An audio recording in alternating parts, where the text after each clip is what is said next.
দিনের কি অবস্থা, আবার বৃষ্টি আসবে। গ্রীষ্মকাল, তারপরে তো চলে আসবে বর্ষাকাল। হ্যাঁ, বৃষ্টি আসার সম্ভাবনা আছে। সম্ভাবনা আমাদের আমাদের ক্ষেতটা কি করেছে বৃষ্টি, গাছগুলো বইছে না, হ্যাঁ তার জন্য গাছগুলো এলোমেলো হয়ে গেছে আর কি।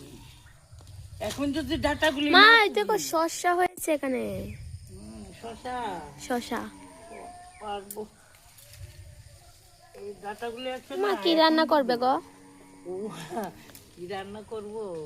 হ্যাঁ ডাটা দিয়ে, হ্যাঁ আলু বেগুন দিয়ে, তারপরে শীতল দিয়ে রান্না করবো। ও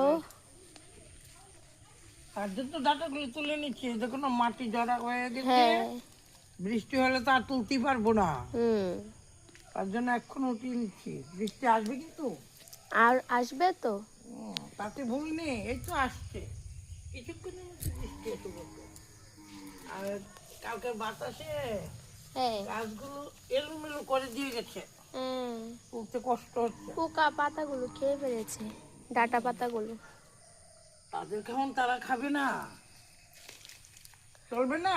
হ্যাঁ চলবে, আর কি নেবে? দেখি একটা শশা আছে কিনা গাছে। এইদিকে শসা আছে, এদিকে তো ছোট ছোট হয়ে রয়েছে। এই যে কত বড় শশা, হ্যাঁ বড় শসা। নে নে ধর ধর। ও মা, দুটো তো পেকেই গেল। আরেকটা বড় পাইনি। আছে, ওইদিকে দেখেছো? ওই দিকে দেখো, দুটো কি বড় বড় হয়েছে। না, ওগুলো পেকে গেছে, ওগুলো দেখতে পাইনি তো।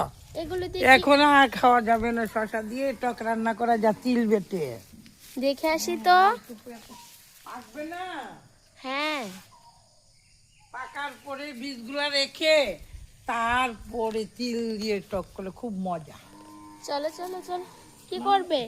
ওগুলো কলতলা নিয়ে যাব। ঠিক আছে।